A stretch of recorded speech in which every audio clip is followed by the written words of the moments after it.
Okay. Looks like there's a little bit of a delay while my streaming software sets up.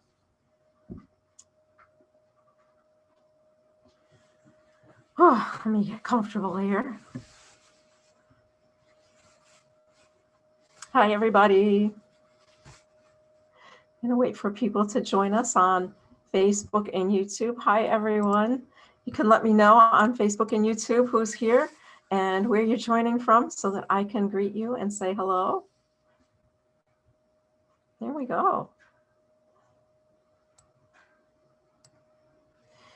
Very nice. Greetings from Rhode Island. I'm good tonight. I'm somewhat cold. A week ago I was hot and sweaty, and tonight I'm cold enough that I'm wearing this quilted jacket. So it's a bit cold tonight.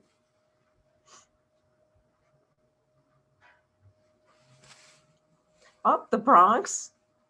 There's the Bronx in my time. I know where that is. From the West Coast, Mr. Jensen from Washington. Hello. I hope everyone's had a good week since I've seen you last. Getting ready for Labor Day weekend. A holiday weekend, I believe. We'll have a good time tonight talking about the father of the American Navy, John Paul Jones, a favorite character of mine. So we'll have a good time talking about him. Rutherford, New Jersey. Oh, Mr. and Mrs. McCabe are here. Thank you. As always, it's a pleasure to see everyone on Friday nights. Always so nice to see everyone. Gives me something to look forward to all week, especially since I'm not doing many tours yet. It's nice to see everyone on Friday, to have an opportunity to interact with people. So that's really wonderful. If you didn't see it last night, I did a presentation for the Chancellor Robert R. Livingston Masonic Library of the Grand Lodge of New York. And I think I posted links to that on Patreon and Facebook. And if you're on YouTube, you can go to the Chancellor Robert R. Livingston Library YouTube page and find it there. And we had a bit of technical difficulty, so my piece starts at about 5 minutes in. So we had a little bit of trouble getting started. Hello, Mr. Davis. Hudson Valley, yes, rainy and cold tonight. Indeed, it is one of those strange spring weather patterns where it's hot and sunny and then it's cold and rainy. So we're getting ready for a beautiful summer, I hope. So you can take a look at that. For those of you who missed it, I believe I am going to do that talk myself. And I will do it here on Zoom, and I will stream it also on Facebook and YouTube in the next couple of weeks if you're interested. It is about Theodosia Burr, very talented young woman, and her father, Aaron Burr. So the talk I did last night, I'll be doing that same talk. I'll be doing it a little bit better without the technical problems we had last night. So tonight's subject is going to be Captain John Paul Jones, or if you're on the other side of the Atlantic, the Black Pirate Paul Jones, depending on, of course, what you think of him and what he did. So we'll be talking about him tonight. Now, I must admit that Mr. Q was not fond of the subject matter and did not think it was proper for a lady to be talking about military events. And I think he's somewhat stormed off into the garden where he's probably just enjoying the evening. As how shall I say, tolerant Mr. Q is, I think that he thinks that a lady discussing military events maybe is a little bit over the line. So I have to excuse Mr. Q tonight for being a little bit displeased at our subject matter. So Mr. John Paul Jones, I think you still remember him in your time. Oh, let me turn off this horrible 21st century device that's making noise. There we go. I got rid of that thing. So Captain John Paul Jones is our subject tonight. And of course, I always have to remind myself to remind you that I should hit the right button and remind you that if you're enjoying Mrs. Q, to please consider supporting the Mrs. Q project to teach American history without revisionism from original documents, exactly as it happened, so that you can make up your mind what you think of it. Oh my goodness, my cap is not even. Oh, well, someone like me who is so, I think in your time you might call it OCD. To have my cap uneven is very distracting. So I do a little bit of work on my cap. So these are the different ways you can support my Mrs. Q project with a one-time donation on PayPal or Venmo, or you can become a patron on Patreon. And this Monday night for Mrs. Q's supporters who are known as Let's Learn Together. We are going to be having a little discussion on Monday night, a group discussion about a newspaper printed in the year 1804 called The Corrector. And there were only 10 issues of this newspaper. They were printed during a very contentious gubernatorial election between Mr. Aaron Burr and Mr. Morgan Lewis. And the authors of that newspaper were the brothers Peter and Washington Irving. And as you know, any subject that, any topic that includes Washington Irving is always an interesting topic. So if you support Mrs. Q on that higher tier, or if you've given to Mrs. Q some regular one-time donations, you've been invited to that event. So if you'd like to come on over to Patreon and become a supporter of Mrs. Q and join us on Monday night for a talk about the Irving brothers and their short-lived newspaper, The Corrector. But tonight we're going to be talking about where is he? Naval Captain John Paul Jones. And if you don't already know, John Paul Jones was born in Scotland, and he was born in a place I cannot pronounce. And I believe it's quite fascinating that there are so many versions of this language we call English that many of us cannot pronounce or understand, even though we all claim to be speaking the same tongue. So I cannot pronounce the place in Scotland where he was born, but you are free to look it up to find the name of it. So John Paul Jones was born in Scotland, and as a young man of 13, similar age, you might remember that Mr. Q set out to prove himself as a young fur trader. Young John Paul Jones set out on his first adventure at sea as an apprentice on a ship. His older brother, William Paul, already was in America and living in Fredericksburg, Virginia, already married and living here. And on many of John Paul's visits to America, he would visit his brother in Fredericksburg. And he developed quite a fondness for the town. And we'll be talking about that in a little while because he's going to spend some time there himself. Jones' maritime career advanced very quickly. He was a very talented seaman. Oh, Mr. Franklin is here tonight. Mr. Franklin, greetings. We are talking about your good friend, John Paul Jones, and we will also be talking about that incident with the flag he had from your description of the American flag. And Mrs. Healy here is waving and says hello to you as well. She's with us here on Zoom. So greetings, Mr. Franklin. And greetings and thank you from Indiana. And we have people from everywhere tonight. Just fabulous. John Paul's career blossoms quickly. He's a very talented seaman, and he's working on merchant ships. And in 1768, he's going to attain his first command of a ship when both the captain and first mate of a ship was a brig called John, when they both died of yellow fever while en route. And young Jones, or I should say young Paul himself, as his name is John Paul at this time, young Paul managed to navigate the ship successfully back to port at Scotland with the cargo intact. And the owners of the ship were so pleased with him, they gave him his own command, made him master of that ship and the crew, and they gave him a 10% share in the cargo as thanks. They were so grateful that he brought the ship in safely. So now he's a commander, and he's going to be navigating, back and forth across the Atlantic on various merchant adventures. Now, 2 years later, in 1770, he flogged a member of his crew who was advocating for mutiny over wages not paid, kind of a common thing that happened at sea at that time.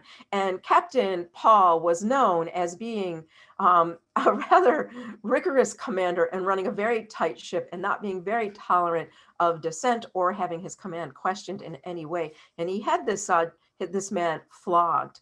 The rest of the crew claimed that this was unnecessarily cruel, but I doubt that myself. In your time, if you have seen the great movie Master and Commander, you see that, that was pretty much a regular routine on board many of these ships.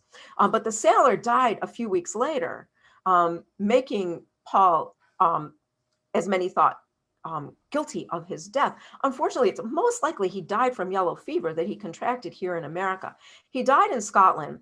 John Paul was imprisoned, but he met bail. And the governor of that time suggested that he get out of Scotland and change his name, because the family of this gentleman were not commoners. It turned out he was an adventurer and the son of a very wealthy and powerful Scottish family. So young John Paul skips out of Scotland and goes to London. And in London, he continued commanding commercial, well-armed vessels from London to the Caribbean and back. And as you know, that's a very dangerous route, so the ships are very well armed. And again, he got into some trouble off the island of Tobago in the Caribbean, where he shot and killed a mutinous crew member. Or maybe he killed him with his sword. I didn't make a note here, but I know that he did shoot a crew member, so this might have been the one he shot. And now he's, really in lots of trouble in the Caribbean. So he fled to Fredericksburg, where he settled. Now his brother died, I think, shortly before he arrived there, and he took on the name John Paul Jones at that time and settled his brother's estate while he was there. In 1775, he took off from Fredericksburg and went to Philadelphia, where he volunteered his services to the new Continental Navy. And at that time, he obtained the support of Richard Henry Lee, Benjamin Franklin, and John Adams, who all valued his ability as a successful commercial merchant captain, who also had commanded vessels of up to 22 guns. So they were very appreciative of his background. And I made a note of myself here that there are a bunch of Lees coming up in this story. And as usual, I do not know which Lee is which. And I don't know if Richard Henry is the father of the one who will fight later in what's called the Civil War. I know one of them was in the Revolutionary War. And there's another Lee we're going to talk about, Arthur Lee, who I think was a diplomat from Virginia to England during the war. But the Lees are very much like the Livingstons of New York. There are so many of them with the same names that it's impossible to keep track. So these are the Lees of Virginia right now. And John Paul Jones' first command is he's going to be made a first lieutenant, and he's going to be in command of a 24-gun frigate called the USS Alfred. And this happens at the end of 1775. He's going to have many naval successes right off as a military commander, but he's going to clash with top naval commanders above him. One of the complaints that Captain Jones had was that many men were getting commissions as naval commanders, having had very little sailing experience, much less command experience of a ship, and that they were giving these positions more as a result of their family connections than their actual experience at sea. And he was continually disagreeing with them over strategy, approaches, and formations. And he felt that he was required, as someone with no family and no money, to take orders from gentlemen who had no skill but had a name. And as a result of that, he took off for France. So in 1777, he sails for France, where he meets up with Benjamin Franklin, who at that time will become his lifelong friend and will advocate for Captain Jones. He also at that time met with Silas Deane and Arthur Lee, of course, the other Lee I was mentioning, all agents from America to France at that time during the war. And he's going to develop a close friendship with all three men, but a very close friendship with Mr. Franklin at that time. And in 1778, he's made captain of a ship called the Ranger. This was an American naval ship, and it was the first American naval ship ever to be saluted by the French Navy. And Captain Jones said that he felt that that salute was less about him personally and more the French saluting the independence of America, which had, recently been recognized by France. So he didn't take it as a personal do you want to say credit, but that the French were recognizing all of America. And he takes off in the Ranger, and unbelievably, can you believe anyone would ever have this idea? He has the idea of attacking the coasts of England and Ireland. Captain Jones' idea is we must take the battle to them. They think it's too easy, that they can simply come to our land, harass us, land here, and kill us. Why? We must take the battle to them, because if the people of England and Ireland feel they are in danger, they'll be more likely to pressure the king and the parliament to withdraw from America. So at that time, he began raiding the coasts of England and Ireland with his crew. And this is when he becomes known as, and this is my favorite picture of him. Hold on. I don't know why I keep hitting this incorrectly tonight. Be patient with me. Where is he? There he is. The pirate Paul Jones, as seen by the English. My favorite depiction of John Paul Jones. And you can see it looks nothing like him whatsoever, but it does look like a horrific Caribbean pirate. So this is how he came to be represented in England, as the Black Pirate Paul Jones. And so he's having some fun raiding the coast of England. But now it's time for us to come to our most important story of our evening together. And that is the story of the Bonhomme Richard, or if you're French, you can probably say that much more elegantly than I am able. And this is a 42-gun converted merchant ship built in France and presented to John Paul Jones for his command. So this is a big one, a 42-gun ship. And I saw a reproduction of this ship somewhere. There's a model of it. It's quite impressive ship.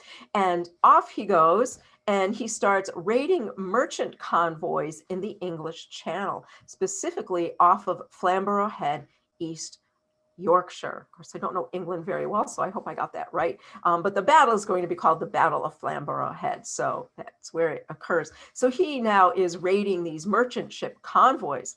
Well, in one instance, the convoy was protected by a 50-gun British frigate called the HMS Serapis. And I think I have a picture here for you of the Bonhomme Richard. I do. There it is.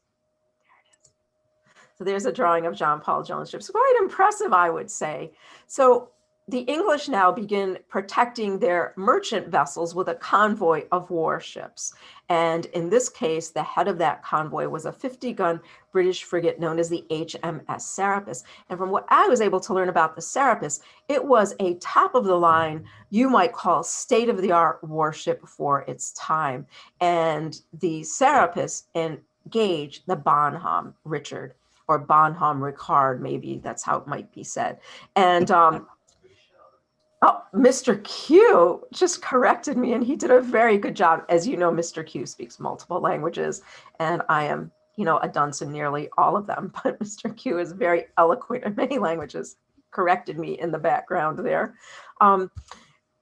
Jones knew, I should first let me back up and say that there were other ships in both of these caravans. There were ships with Jones' ship, and there were ships with the Serapis as well. Everyone started shooting at everyone and hitting all of the ships randomly. I think that Jones' escort ship accidentally did more damage to his ship than he did to the English ship. But eventually the only two ships remaining were the Serapis and the Bonhomme Richard, as Mr. Q told me to say it. Knowing he could not defeat the Serapis with guns alone, and I think I have a picture here of the battle. There are many great paintings and drawings of this battle. There it is. There's one. So a picture of the battle there. There are many. If you look it up, you'll find many pictures and paintings of it. Jones knew he could not defeat the Serapis with guns only. So he ordered his men to lash his ship to the British ship and to board her, pirate style, right? Remember, they would throw the ropes over and they would pull up their ship. They would lash the two ships together, put boards across, and then cross over the boards to the other ship with guns drawn. Well, Jones not only did this, but he had sharpshooters in the netting of his masts who were able to shoot across the deck of the Serapis as well. Well, at one point, the commander of the Serapis, let me look, I think his name was Pearson. Yes, Captain Pearson yelled over to Captain Jones, "Are you prepared to strike colors?" The Bonhomme Richard had holes in the sails. It was half sinking. And this is when John Paul Jones made his famous statement where he said, "I may sink, but I'll be damned if I strike. I have not yet begun to fight." Now, there are some people who say that Captain Jones was not quite so kind in his remarks, and that what came forth from him was a much more profane string of comments at the British captain. But he ordered his shooters in the netting to shoot across the deck, and before you know it, after about an hour of hand-to-hand fighting, John Paul Jones took the prize of the British fleet, the HMS Serapis, for his own. Captain Pearson surrendered. The British crew was removed from the ship, placed on other ships where they were taken captive. The Bonhomme Richard was unlashed, and I think it sunk the next day. Now, in the battle, the flag on John Paul Jones' ship, of course, had been shot to shreds. So he ordered his crew to make a new flag based on a description he had received from his good friend, Mr. Franklin, and it looked like this. And this was the description he had received, that it had alternating red, white, and blue stripes, and the upper left-hand corner, a blue field with 13 white stars. So this is the flag that he then put on the Serapis. It's known in your time alternately as the John Paul Jones flag, the Serapis flag, and the Franklin flag. And he sailed off to Holland. And let me look up the name of the port. I always forget the name of the port. To a port called Texel in North Holland. Now, as you probably know, the Dutch claimed to be neutral during the war, but as I've shown you in other cartoons, the British would often draw them as a two-faced dog, showing that they claimed to be neutral, but were really taking the side of the Americans during the war. Oh, Mr. Franklin has just posted here on Facebook an article about the battle and the Serapis flag. Feel free to check that out. Thank you, Mr. Franklin. So John Paul Jones sails into the port of Texel with the British fleet right behind him. The fleet blockades the port. Commander goes into the port and orders them to hand over the pirate Paul Jones, who is flying, there it is, a flag of piracy, a flag unrecognized by any other nation. And oops, now they're in trouble because Jones is flying the wrong flag. The British claim they've never seen it. The Americans have never flown this flag. This is a flag of piracy, and they must hand over the pirate Paul Jones right away. But the Dutch, amazingly, a Dutch agent ran out, drew a picture of the flag, and I have a reproduction here for you of that picture they drew. Do I have it? Oh, hold on, I didn't add it to this. Give me just a minute to add the image for you. There it is. There it is.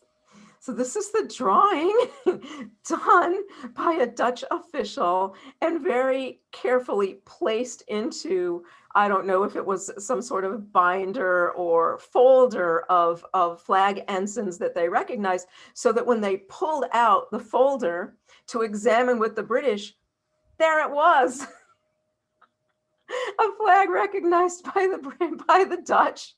And the British stood there flabbergasted, and John Paul Jones and his crew sailed out of the port of Texel as free men. So that is the story of the Franklin flag, or the Serapis flag, and the Battle of Flamborough Head. A great all-American story, isn't it? I mean, this is only an American story with a little bit of help from, of course, our Dutch friends, and for us New Yorkers, our Dutch founders, of course, in the New York, New Jersey, Delaware area. So you might know that Jones went on to become a rear admiral in the Russian Navy under the command of Catherine the Great, and he did a number of other odd things. But in your time, there is a ship known for him, isn't there? He's buried at the Naval Academy at Annapolis. He's known as the father of the Navy, and this is the flag for the USS John Paul Jones. And you see him there with a cannon, and on the left side is the Serapis flag. And on the right side is the Don't Tread on Me flag. Is that beautiful? The ship is known as DDG 53. And through the miracle of time travel, I have a picture of it for you. My goodness, a very impressive thing. I'm sure I don't know how something completely clad in metal stays afloat like this, but clearly you've worked that problem out in the future. And there it is. I don't know if some of you may have friends or family members, even who are serving or have served on the USS John Paul Jones. So that is the story of John Paul Jones, the father of the American Navy, a great American who I think really embodies the spirit of the American Revolution. You know, a spirit of taking the battle to the enemy and not backing down no matter what, not giving up, fighting until the very end, and employing a little bit of deception and trickery if need be. And I'm sure that Mr. Franklin is quite familiar with what I'm talking about there in deploying some deception and trickery in order to get things to come around to your side, as he was quite good at that himself. Um, um, someone mentioned no sails. Oh, that's true. The Bonhomme Richard, it's the sails were shot off. The flag was shot off and it holes in it. It was sinking. It was just a mess. But I think I read somewhere that later Captain Jones was told that Captain Pearson of the Serapis had been knighted. And Captain Jones' response was, "Oh, if only I'd made him a lord." In other words, if I had defeated him even more soundly, or maybe in your time, if I had maybe kicked his rear a bit harder, he might have been made a lord if I'd embarrassed him a bit more. So maybe I should have, given him even greater embarrassment, and he would have received even greater reward for his troubles. So a great, great story, the story of John Paul Jones. And I encourage you to go out and learn more about that. If you have the Travel Channel on demand, I did an episode of Travel Channel's Mysteries at the Museum about the Franklin flag, it was called. And today I think I posted on Facebook the name of that episode. I don't remember it. You can look there on Facebook for it. The name of the episode I did about the Franklin flag. And I had a really great time. And I was quite pleased when they called me to do the episode, because John Paul Jones isn't someone I get to talk about very often, because I talk about New York and he wasn't in New York much.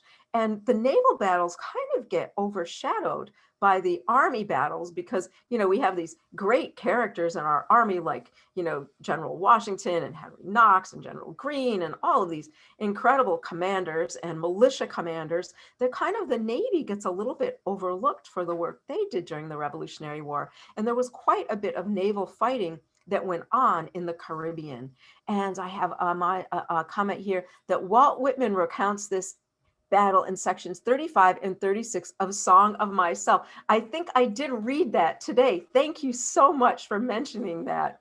It is a very famous battle, the battle between John Paul Jones and the Serapis. Is kind of one of those things like the Midnight Ride of Paul Revere, very, very renowned success. Imagine, I should have looked for the newspaper articles here in America announcing his victory. Didn't even think to do that, but if I can find them, I'll post them on social media for you. I'll post them on Facebook and Patreon so that you can see those articles. I probably have them here somewhere. It must have been a great inspiration to the people of America, knowing that Captain John Paul Jones was successfully raiding the shore of England and had defeated one of England's great flagships, the HMS Serapis. It must have been quite an inspiring story when we learned about it here in the colonies. So quite an interesting character, Mr. John Paul Jones. He was not a big man. He was like Hamilton. I think he was about 5'6", and he was fair.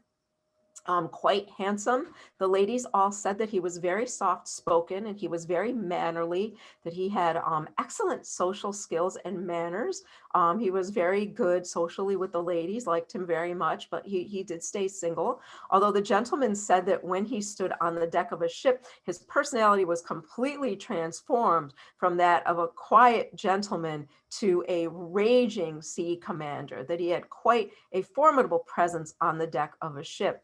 He also, I should mention, was a Freemason, and it was through his contacts with the Freemasons in Paris that he helped us to get naval support from the French during the Revolutionary War and obtained his own ship and some military and financial backing from Paris. So some of that was also due to his Freemason connections, and you might know as well that Mr. Franklin was a Freemason and took advantage of his Freemason connections as he traveled, as many men of that time did. And I believe many men today probably still do, or in your time, I should say, probably still do. So let me know if you have any questions. If anyone's in the New York City area tomorrow, I am doing a tour as Mrs. Q at 11 a.m. Tickets are still available if you would like to join Mrs. Q for what might be a little bit of a rainy walk through New York City, but we will still have a good time and enjoy it. You can find those at patriottoursnyc.com, so maybe some of you will decide to join me tomorrow. Someone said the Franklin flag looks familiar. Yes, there is a replica hanging in Francis Tavern Flag Gallery. Yes, there is. If you saw my little video piece about visiting Francis Tavern Museum, I had it there. And I think I also had it in some Facebook and Patreon posts. I showed the flag. They do have a replica hanging. Of course, no one would have real flags from that time period on display anymore, except, in a very highly protected environment. So the ones you see in Francis Tavern are reproductions, but it is there as soon as you walk into the flag gallery. It's right in front of you with a series of American flags. So it was a lot of fun for me to see it when I got to see it. It is there up in the flag gallery. So any questions for Mrs. Q about John Paul Jones or any other things from that time period you'd like to know? Thank you, Janine Wilson. Thank you for joining me. I'm glad you found me. I saw earlier you were having a bit of trouble. Oh, thank you. My talk yesterday was amazing. Thank you so much. I had such a good time speaking at the Robert Livingston Library.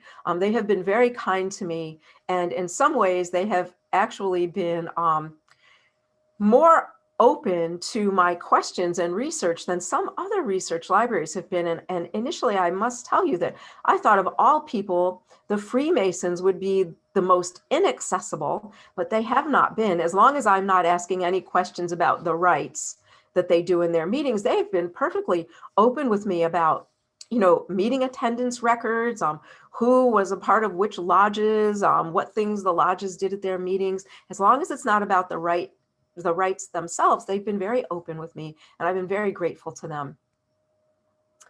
What role did Commodore John Barry play in the American Revolution? And I must admit that I do not know. And if someone does know, let me know and I will pass it on. Or I can look it up and save that for another time. Someone says, Mr. Franklin says that Amazon has Serapis flags available, and he's going to get one to use at his presentation. Oh, you should, sir, because it is a wonderful story to tell. It's lots of daring and fun and swashbuckling in that story.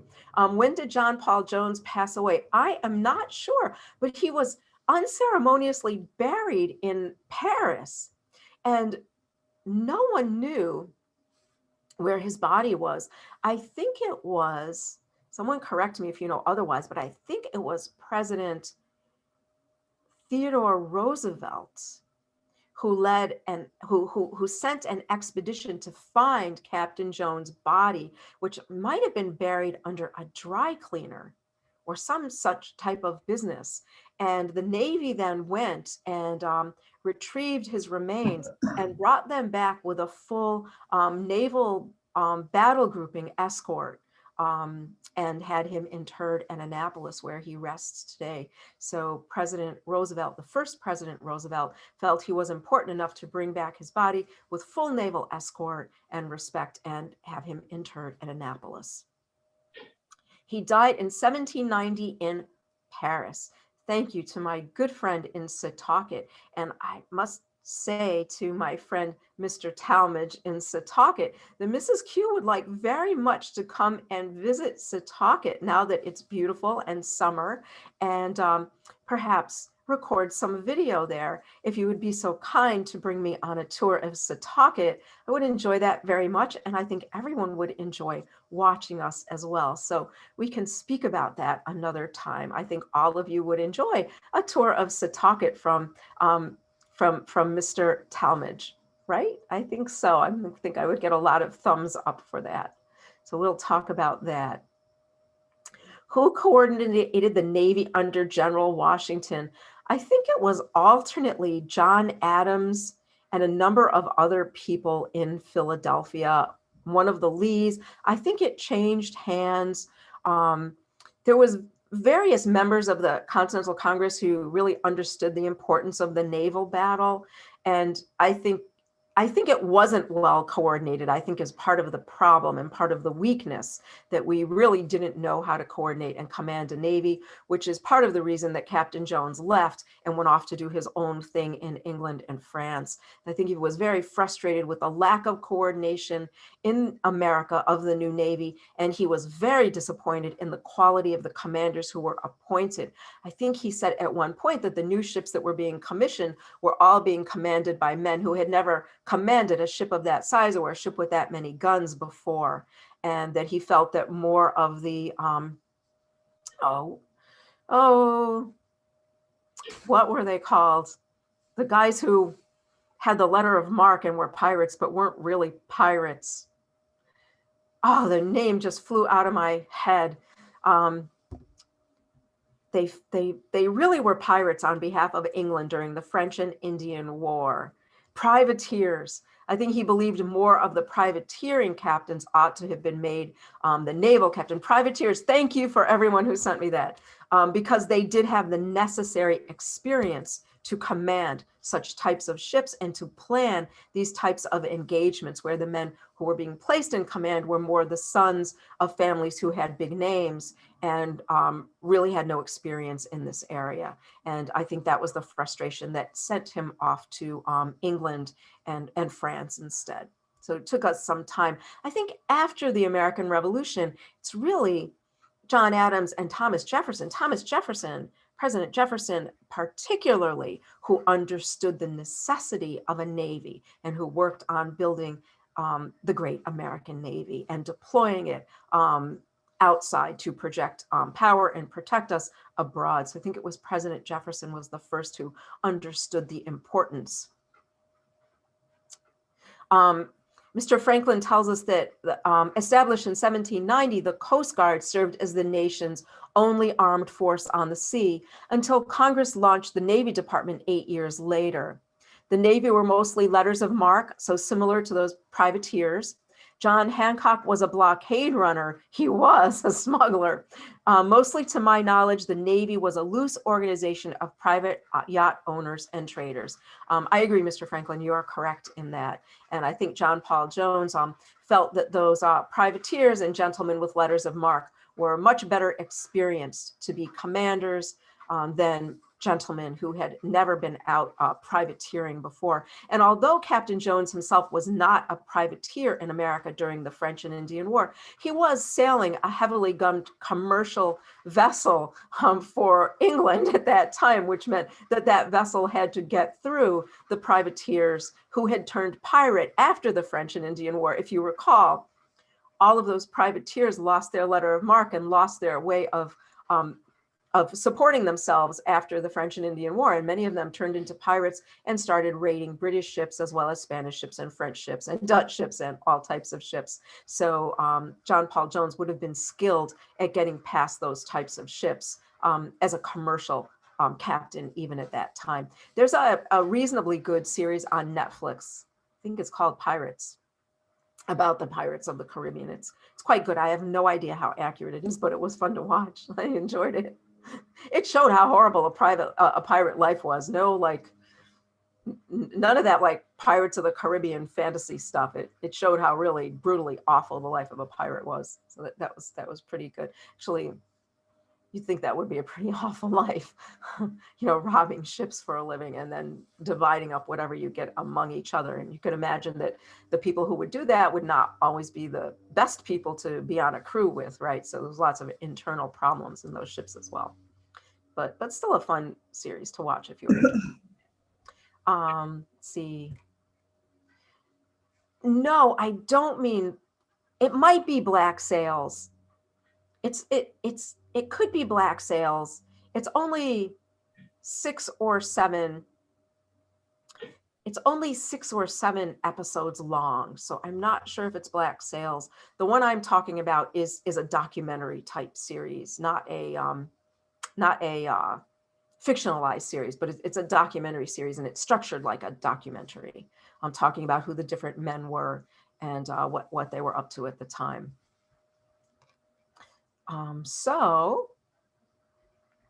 We have another death date for July 18th, right? I think Black Sails, I think I saw some of Black Sails. I think it's a fictional account of pirate life. I think this one might just be called Pirates, and it's rather recent. I think it was put out in the last year or so, and it's quite good. So anything else tonight, or are we finished? It went by so fast. Yes, thank you. Thank you, Miss Healy. My regards to Mr. Healy. I hope you're both well and your family. It's good to see you tonight. I hope you're all well. And I'm sure I'll see some of you on Monday night for our talk about the corrector. If any of you are Washington Irving fans, you might not want to miss this. I will give Mr. Q your regards. And I don't know if you know, but I'll be discussing this Monday night that Washington Irving's older brother, Peter Irving, was referred to by his political rivals as she.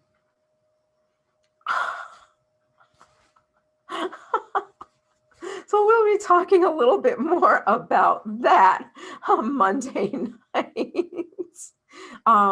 Here it is. Thanks to Mr. Franklin again. The Last Pirate Kingdom is what it's called, and I think worth your time. Pretty good show. So I look forward to seeing all of you next week. I had a request for a subject, and I think that will be our subject next week. I will be talking about the Sugar House jails and the other jails in use in the city of New York during the 7 years of the British occupation. I had a request to talk about that, so that will be our topic next week, the jails in New York City during that time. I know many of you have heard about the Sugar House jail. So we'll be talking about that next week. Thank you all very, very much. I'll see you next week, and I will see you on social media between now and then. Thank you very much for joining me tonight. Good night, everyone. Have a wonderful Memorial Day holiday.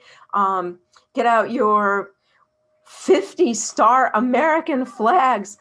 Incredible 50 stars. How wonderful. Your 50-star American flags, and celebrate our great nation and all of the men and women who have given their lives for it. Thank you very, very much, and I'll see you next week. Bye.